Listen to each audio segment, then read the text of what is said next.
Again, my dear students, in today's class, we'll be studying about the concept. In the second part of this module, we'll be studying discrete time Fourier transform. The concept of Fourier transform is in continuation with what we studied in our last class, that is Fourier series representation of signals. So beginning was made with Fourier series because that is how this theory developed by Joseph Fourier, who postulated that every periodic function, a periodic signal, can be simply represented by Fourier series, which is nothing but a series of sine and cosine waves whose frequencies are integer multiples of fundamental frequency of the original signal itself. So Fourier series representations are used to find the spectrum of a given periodic signal, and it was developed using the Fourier series formulae, which we discussed very detailed in the last class along with the problem solutions. Now in case signal is non-periodic, then what? How to find the spectrum of a non-periodic signal? So we have to slightly alter the formula used in Fourier series, and we altered formula, we call the name Fourier transform, which is mainly you built using integration. Let us first study the theoretical concepts, definitions and properties, and then discuss more about the Fourier transform representation for a non-periodic signals when we discuss problems in detail. To define a non-periodic continuous time signal x of t can be expressed as x of t is equal to 1 upon 2 pi integration x j omega into e power of j omega t d omega, where integration carried from minus to plus infinity in the omega domain. So here x of j omega is nothing but Fourier representation of signal x of t, which is called as Fourier transform, which is defined by x of j omega is equal to integration x of t e power of minus j omega t dt. You can just see the two formulas looks quite similar except this scaling factor and the power of e. In the first equation, that is when you represent x of t as the integration of Fourier transform, which is called as synthesis equation, e power of that angle is positive. In the second equation, where you find the Fourier transform for a given signal x of t, just opposite of what we do in the first equation, you can see the power of e is negative and the scaling factor 1 by 2 pi is missing. Now here x of t and x of j omega becomes a Fourier transform pair. That is, when signal is x of t in time domain, the same signal can be represented as x of j omega in frequency domain. Hence, x j omega is known as Fourier transform of signal x of t, where x of t is a non-periodic signal. Alternatively, we can say x j omega and x of t forms Fourier transform pair, which can be expressed as x of t double-headed arrow x of j omega. This is a very important representation for Fourier transform, where we can represent signal x of t, which is in time domain, into signal in frequency domain x of j omega, connected by the Fourier transform, that is forward transformation. That is, when you convert x of t to x of j omega, you have to use Fourier transform. If you want to come back from x of j omega to x of t, you have to use IFT, that is inverse Fourier transform. Inverse Fourier transform. Here you can note very important factor is that x is represented as a small letter in time domain, whereas same signal represented in frequency domain using a capital letter, and is x a function of time, which is a real quantity, whereas in frequency domain x is a function of complex frequency j omega. And also x of t and x of j omega, which each can be found by using the two formulas, and the formula themselves are called as, one is called as synthesis equation. That is, when you write x of t by using Fourier transform x of j omega, the equation is called as synthesis equation, because you're going to synthesize the time domain signal by using many frequency components as given by Fourier transform. Whereas when you want to find Fourier transform itself, the equation is called as analysis equation, because by using x of j omega equation, you're going to analyze the signal x of t for its frequency component. Okay, this is a very important formula in communication and signal processing, because this will help you in seeing most of the communication signals which are non-periodic in both time domain and frequency domain, and helps you, gives a lot of flexibility in designing systems for processing such signals. because most of the signals we find in nature, those are information bearing, are always non-periodic in nature. Therefore, application of Fourier transform is more compared to Fourier series, which is applicable only for periodic signals, which are zero information content signals, called in signal processing and communication. Okay, now some of the points we have to keep in mind when you study Fourier transform are as below. So to begin with, x of j omega is a frequency domain representation of the time domain signal x of t. I am repeating this many times. Here x j omega is here representing x of t, the signal x of t in frequency domain. X of t is time domain, x of j omega is a frequency domain. In frequency domain, you are going to see what are the frequency contents of the signal, based on which you can have an opinion of the given signal. Okay, x of j omega is also known as spectrum of x of t. Because x of j omega shows all the frequency components of a composite time domain signal x of t, x of j omega is also called as spectrum. Mostly amplitude spectrum. Also, you can find phase spectrum from x of j omega, which is a complex function of frequency. And also it is to be noted, x j omega is non-periodic. Similar to Fourier series, x j omega, that is Fourier transform, is also non-periodic. But one difference you have to see from Fourier series is that Fourier series is a discrete function of frequency, whereas Fourier transform is a continuous function of frequency. That is, omega shown here is continuously distributed in the frequency domain, as you're going to see in the next discussion of problems and properties. Fourier transform x j omega for a continuous time signal x of t exists if the following Dirichlet conditions are satisfied. Now the question arises whether any signal you can find Fourier transform. For any signal, can you find spectrum? So if I want to talk very loosely, I can say that any signal has contained frequency components. Even a noise contains frequency components. Even a random signal contains frequency components. But the question is whether frequency components can be found by using the formula. That all depends on some conditions, the signal that obey. It is sometimes not possible to find a spectrum of a given signal. Even though signal has spectrum, you cannot determine it mathematically because of the nature of the signal itself. So Dirichlet, a mathematician, gave some conditions so that you can ascertain whether we can find Fourier transform for a given signal, the conditions which are essential but not mandatory. The first condition is that for a signal x of t to have Fourier transform, the signal x of t must be absolutely integrable. That is, if you integrate the mod of x of t, that if you take the magnitude of x of t, then integrate that. That is, if you find the area under the graph of x of t for the entire time axis, that is, if you integrate the function from minus to plus infinity, that is, you find the area of the graph, that area must be bounded. That is, the area must be finite. If the area is infinite, then you cannot determine the Fourier transform, because Fourier transform doesn't exist, because integration is not, that function is not integrable. The function is said to be integrable if the area under the graph is finite for entire duration of time. This is the first condition that has to be satisfied by a signal. The second condition is x of t should have the finite number of maxima and minima within any finite interval. In case of periodic function, we can always have time period, but in case of non-periodic signal, the time period is infinite. If you take any finite time of the signal, then within that finite time, the signal must have infinite number of maximas and minimas. Then only we can find the Fourier transform of the given signal. Another condition is x of t should have finite number of discontinuities within any finite interval.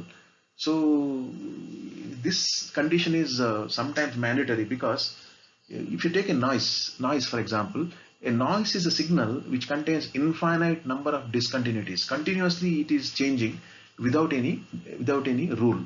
So in that case, it is not possible to find the Fourier transform. For within some finite time interval, there should be finite number of discontinuities. Then only it is possible to find the Fourier transform. These conditions are essential but not sometimes mandatory, because by using some shortcut method, even then we can find the spectrum, as you can see in the problem solutions. Because as I told you earlier, every signal in nature has a spectrum. Only thing is whether the spectrum can be found out or not. That only plays a is a matter to discuss. Otherwise, even a noise contains a spectrum. Okay, now more about this understanding of this Fourier transform.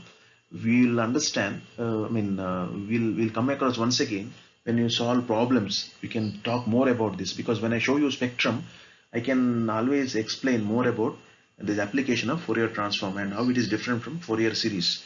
Now, before I can solve the problem, it is always beneficial if I know the properties of Fourier transform, because these properties sometimes helps us in understanding Fourier transform more better. So that once again I can explain the basic fundas of Fourier transform concept when I discuss about the properties also.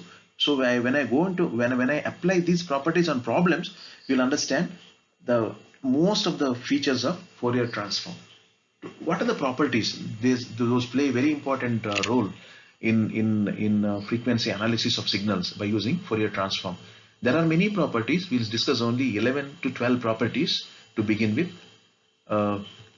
Linearity, time shift, frequency shift, scaling property, time differentiation, frequency differentiation, integration, convolution, modulation, Parseval's theorem, and symmetry properties. We'll be only studying about these properties in this lecture, and if you want more, then you can have even more properties which are not much useful, and also is beyond the scope of our syllabus. To begin, the first property is linearity. Just the statement of the linearity property.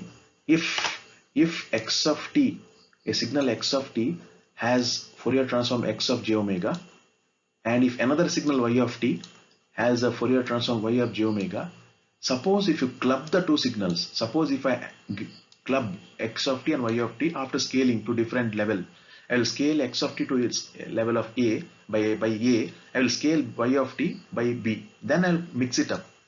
Then I am generating a new signal z of t. Now what is the Fourier transform of z of t? If I know the spectrum of x of t, if I know the spectrum of y of t, is it essential that I should again find the spectrum of z of t?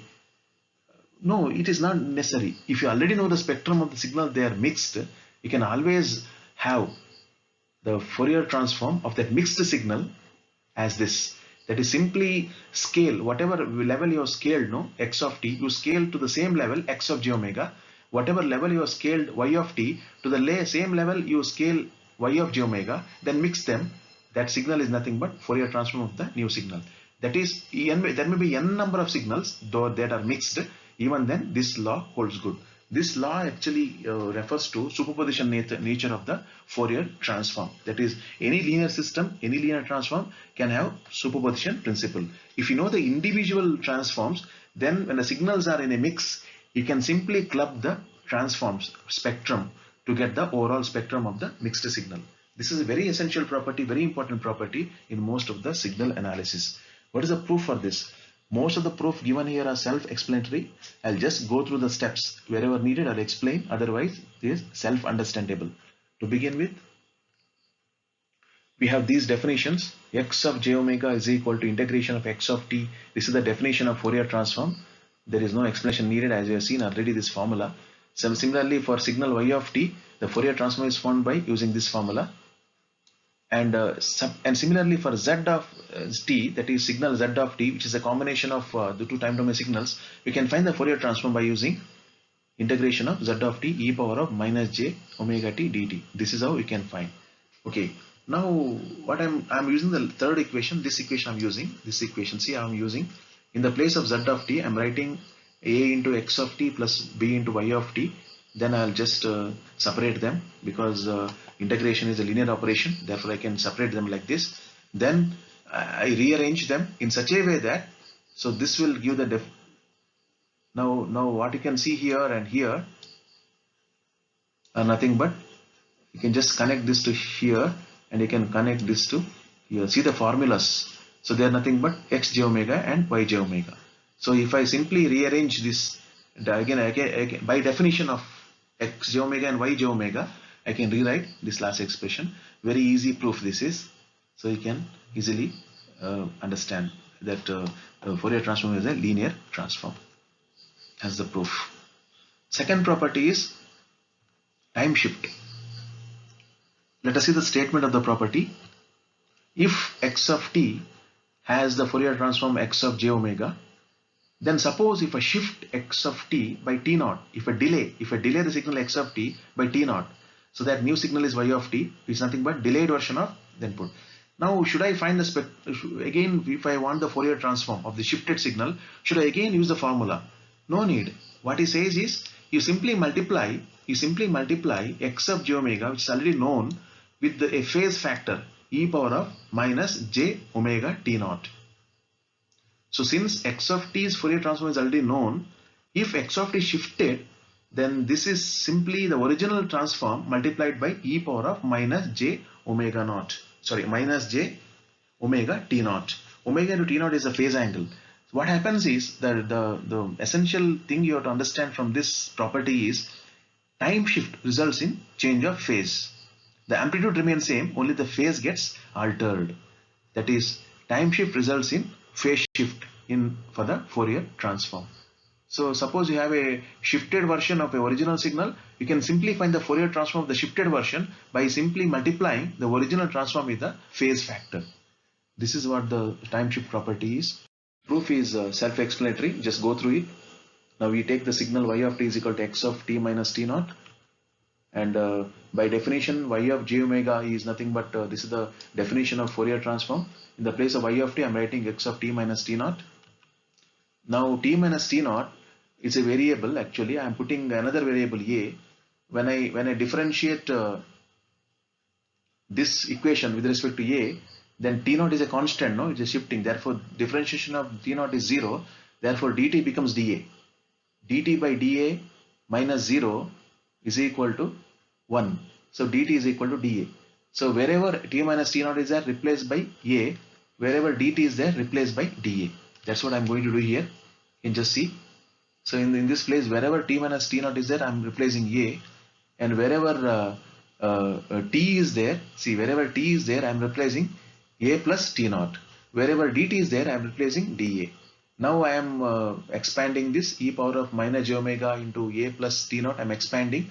Now you can see t naught is a constant, omega is a constant. Therefore e power of minus j omega t naught is a constant. I can take it outside the integration. So this much if I take, no, it is nothing but x of j omega. By definition, this boxed portion is x of j omega. So y of j omega is equal to e power of minus j omega t naught into x of j omega. So delay in the time domain signal results in change of phase in the spectrum.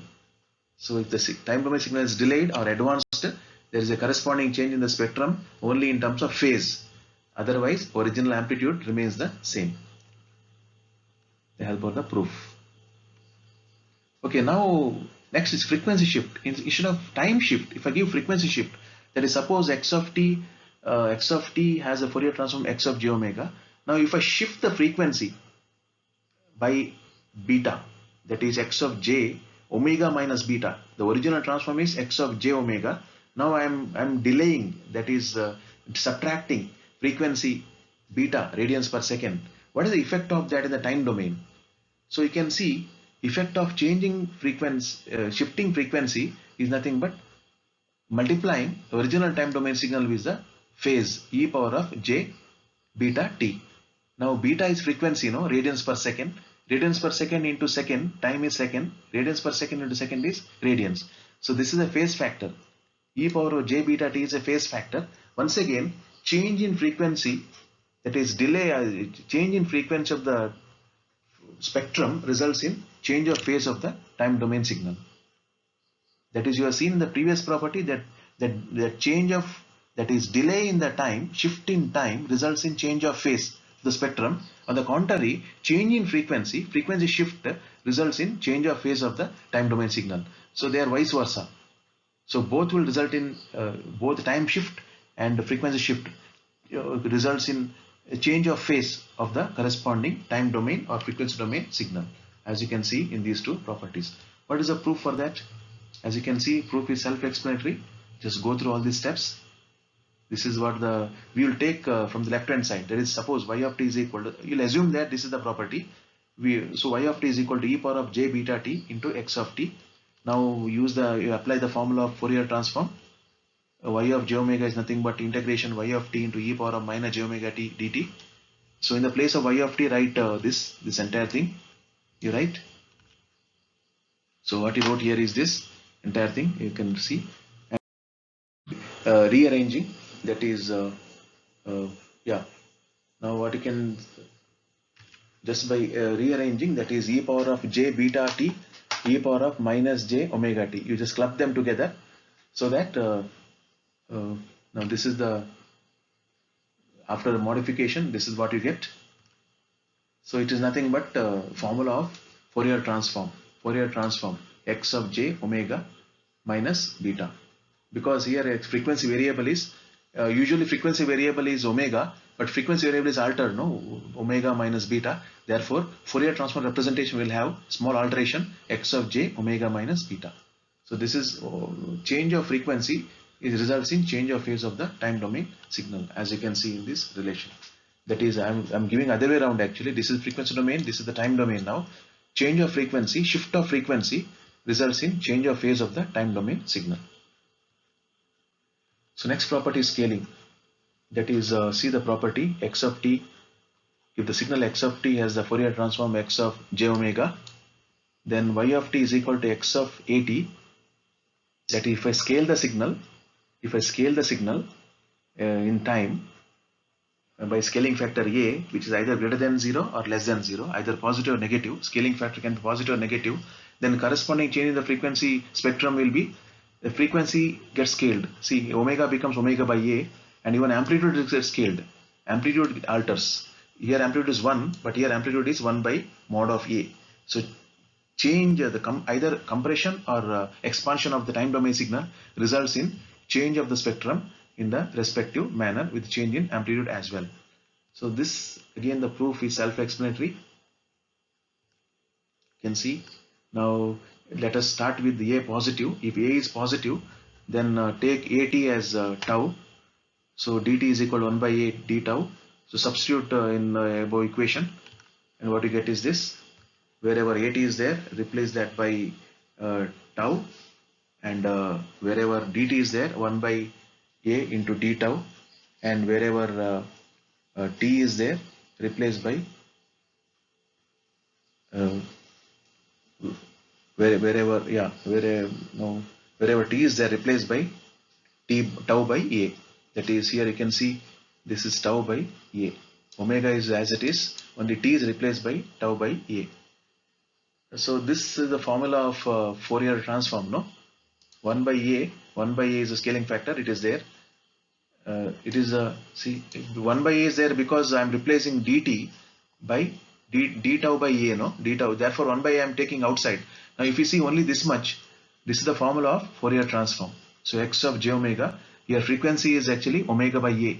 Frequency is scaled by omega by a. So if you see only this much, no, it is a formula of Fourier transform. What I get is 1 by a into x of j omega by a. That is in case if a is greater than 0. Suppose if a is less than 0, that is a is negative, then minus of at is equal to tau. So dt is equal to minus of 1 by a d tau. So you replace all this component, and minus, so in the place of d tau you write in the place of dt you write d tau by a minus of d tau by a. So minus 1 by a comes outside. So minus 1 by a comes outside. Now the limit of integration, which is 0 to infinity to minus infinity, no, you reverse the limit. Here limit also changes. We didn't discuss about that. Change the limit here. Now when you change the limit, the sign changes. So that is, if the limit is z infinity to minus infinity, then this can be written as minus of, when I change the and I swap the limits, no, minus infinity to plus infinity. Then this minus, no, multiply with this minus, so the sign disappears. Hence the sign disappears. So what you get is this particular representation. Here you can see, if I take only this much, this is the formula of Fourier transform, minus tau, and here minus tau is there. So this is the formula of Fourier transform. Therefore the Fourier transform will be 1 by a into x of j omega by a. because minus here itself is here also and here also minus is there. I'm taking minus tau as a variable. Therefore, it is 1 by a x j omega by a. Hence the proof. Time differentiation. If x of t is equal to x, if x of t has a Fourier transform x of j omega, then if you differentiate the time, then what is the effect in frequency domain?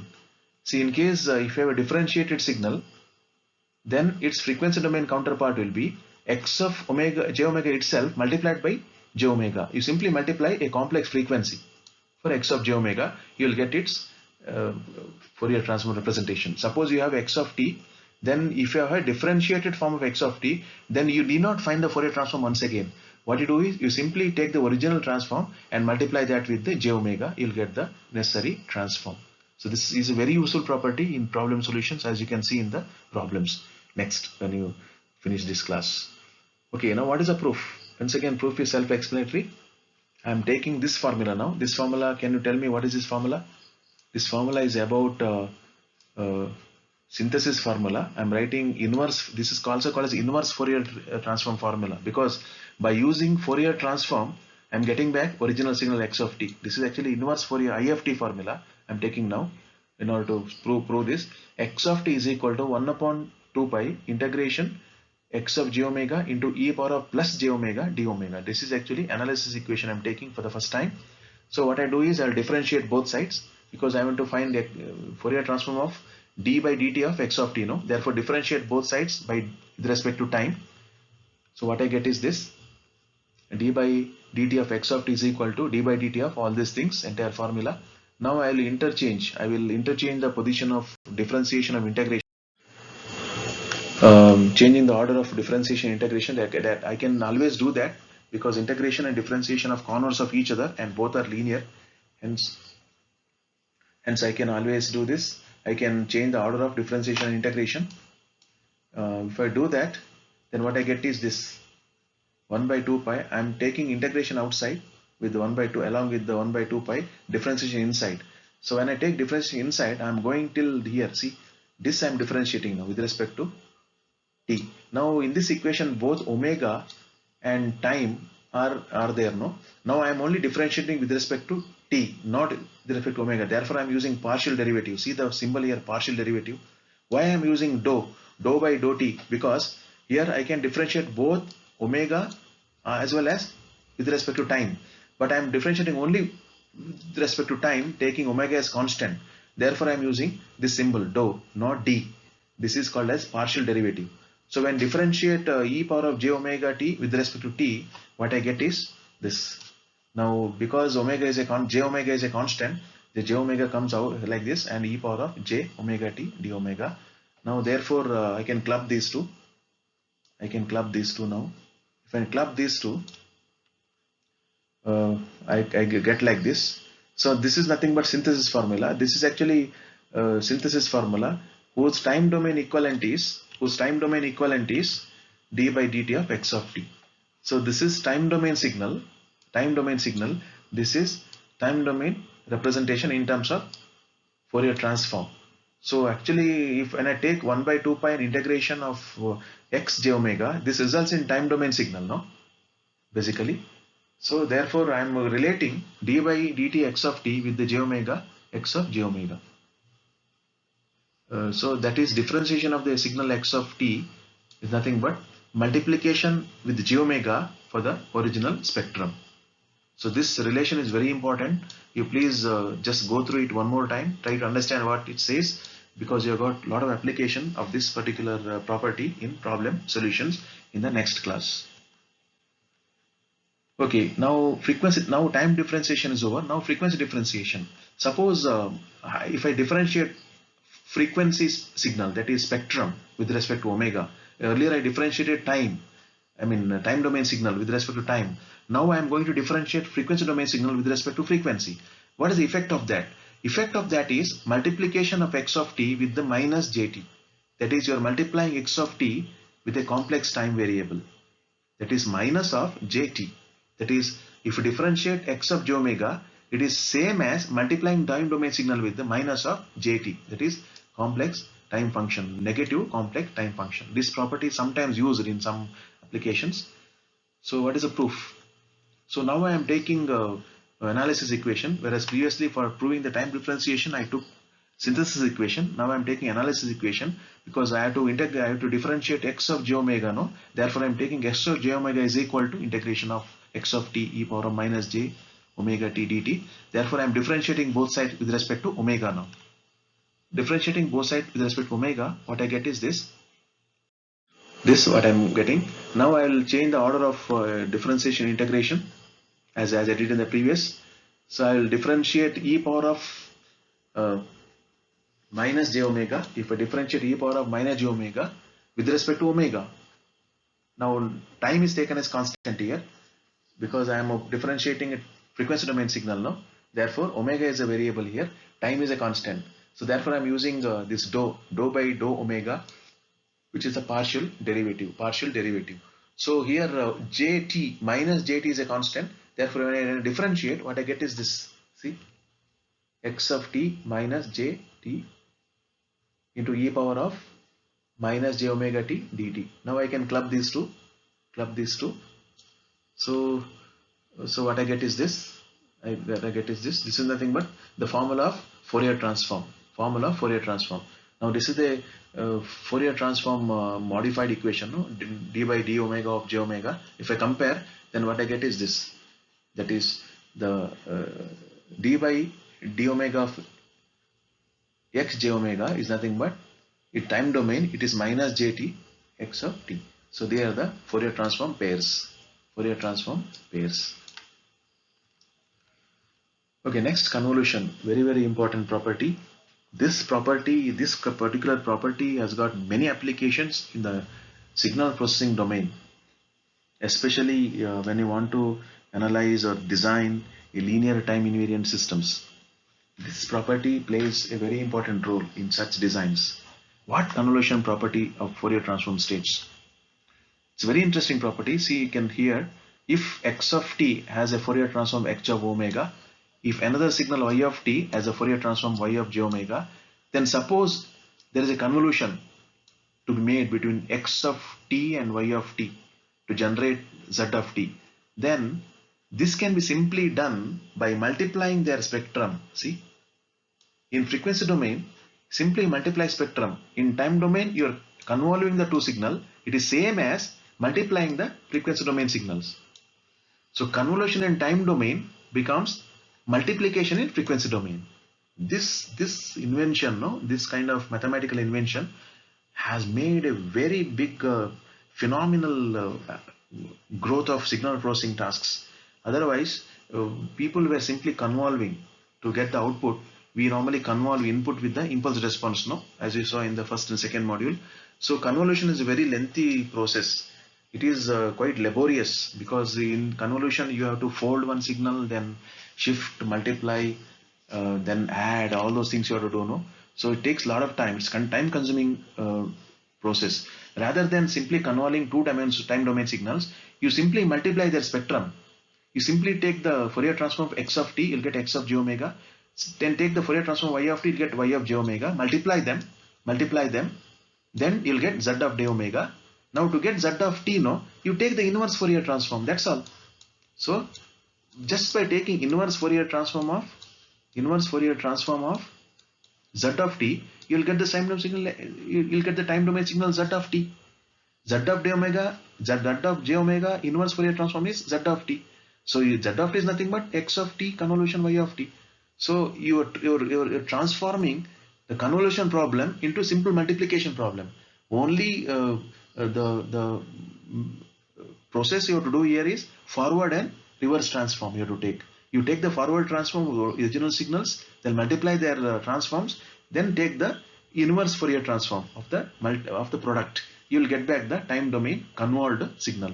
So this property therefore had phenomenal application in signal processing, as we see in the DSP in the next semester. But what is the proof for this? What is the proof that convolution in time domain is equivalent to multiplication in frequency domain? Proof is as follows. You'll take the signal z of t is equal to x of t convolution y of t. Now z of j omega, that is by definition z of j omega is integration z of t into e power of minus j omega t dt. This is by definition of Fourier transform. So in the place of z of t, I'm writing x of t convolution y of t. See this? I'm sorry. See this? Just have a see. Just have a look. X of t into y of t in time domain becomes x of j omega convolution y of j omega in frequency domain. Only this is 1 by 2 pi is a scaling factor. You can ignore that sometimes. It only changes amplitude, nothing else. This is not so important, but it is there always anyway. So I can say that multiplication in time domain is same as convolution in frequency domain. So that means I can say modulation and convolution are converse of each other. What the convolution property stated is that convolution in time domain is equivalent to multiplication in frequency domain. What the modulation property states is just opposite of that. Multiplication in time domain is equivalent to convolution in frequency domain. So this is also a very important property when especially when you want to study and know more about sampling theorem. In sampling theorem, only with the help of this property we can exactly explain the Nyquist criteria and all those Shannon limit, all those things we can understand only with the help of this modulation property. We will study about that in the end of this chapter. Now what is the proof for that? That is multiplication in time domain is equivalent to convolution in frequency domain. So this is what I am doing. I am taking the original signal z of t is equal to y of t, x of t into y of t. Then Fourier transform of z of t is nothing but this formula. This is the Fourier transform formula. In the place of z of t, I am going to write x of t into y of t. Then here I am using x of t. I am using a formula x of t is equal to 1 by 2 pi integration xj beta into e power of j beta t d beta. In the place of omega, I am taking beta. This is nothing but analysis equation. I can always represent a time domain signal by using analysis equation of using this Fourier transform. So in the place of omega, I am taking beta just for a distinguishing purpose. So I am using this formula x of t is equal to, that is analysis equation, into this. I am going to substitute here in the next. See what I am going to substitute here is this. Then I am actually changing the order of integration as I did in the previous. Then of course I just changed the order of integration here, as you can see. Then I'm writing x of j beta with this integration, then y of t into e power of minus j omega minus beta into t dt d beta. So actually speaking, yeah, this is what I'm doing. And now if I take this full thing, it is nothing but Fourier transform of with frequency term being omega minus beta. See, it is the Fourier transform of y of t with the frequency omega minus beta. See, frequency is altered here, no? That's why frequency is altered. Therefore, y of j omega minus beta d beta. Now just have a look at this formula and how this formula looks like. Sorry, you don't have to include 1 by 2 pi, keep it as it is. Okay, if you see only this much, this square box, if I take, just look at this. Is it not similar to convolution formula of x and y? But this formula is nothing but convolution. See, now this entire thing, that is this much, I am replacing by this much convolution formula. If I convolve these two in frequency domain, what I get is this.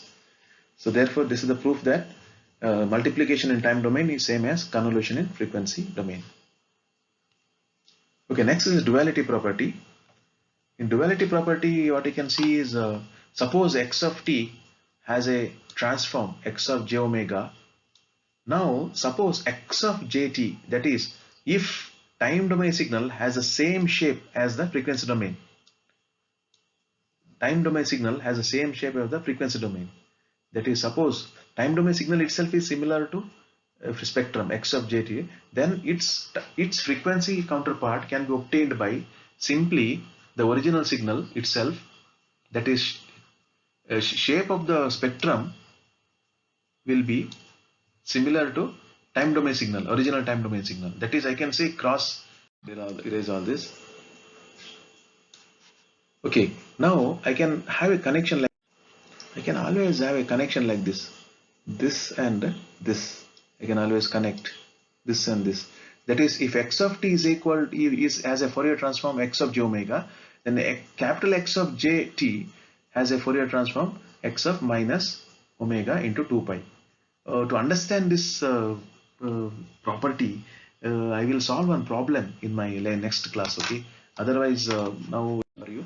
So let us understand this property in the form of a problem solution in the next class. Now, proof for that is quite simple. It's self-explanatory. Just go through it and understand that. So therefore, this previous property I am not going to explain now because it will be simply. Okay, now Parseval's theorem, very important theorem in Fourier transform, which relates energy of a signal in time domain and frequency domain. We had Parseval theorems in theorem in Fourier series also, where we related the signal power in time domain and frequency domain. Now, because we are considering non-periodic signals are energy signals. Therefore, I can say energy in time domain, energy in frequency domain are nearly same. That is, there whatever energy you have for the total time domain signal, same energy is distributed in all the frequency components of frequency domain signal or spectrum. That is, this is what the Parseval theorem is. That is energy. This is equation for energy actually in time domain. Integration of modulus x of t whole square dt. This is how you find the energy. It is same as energy in the frequency domain. That is, you simply square the spectrum and multiply, integrate within minus to plus infinity, then multiply by 1 by 2 pi. So this is what the Parseval theorem states. So x j omega square is known as energy density spectrum of the signal x of t. Proof is quite understandable. Just go through it. Steps are explanatory. You can understand. Okay, symmetry property. According to this symmetry property, if signal is say x of t is a real signal, then its complex conjugate is obtained by simply replacing omega with the minus omega. If you replace omega with minus omega, you will get the complex conjugate of the original signal if signal is real. If the signal is real and even, if the x of t signal is real and as well as even, in that case there is no imaginary part. The signal will have only real part. That is, x j omega is purely real. That is, imaginary part will be absent. If the signal is even function of time, a real and even function of time.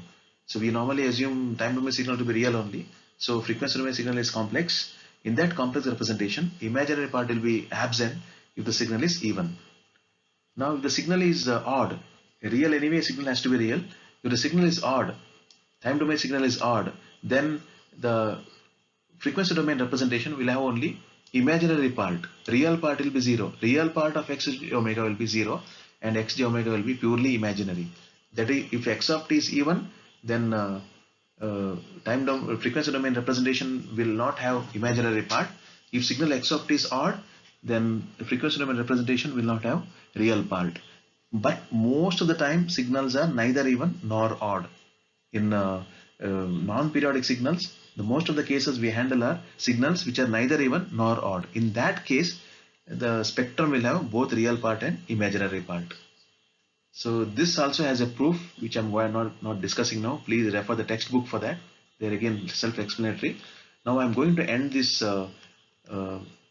lecture here. Now in the next class, let us try to apply all these properties and basic formula of Fourier transform and inverse Fourier transform in solving the problems, whereby we'll understand most of the Fourier transform basics and their importance in signal processing. Thank you for the time being, and once again let us meet in the next class.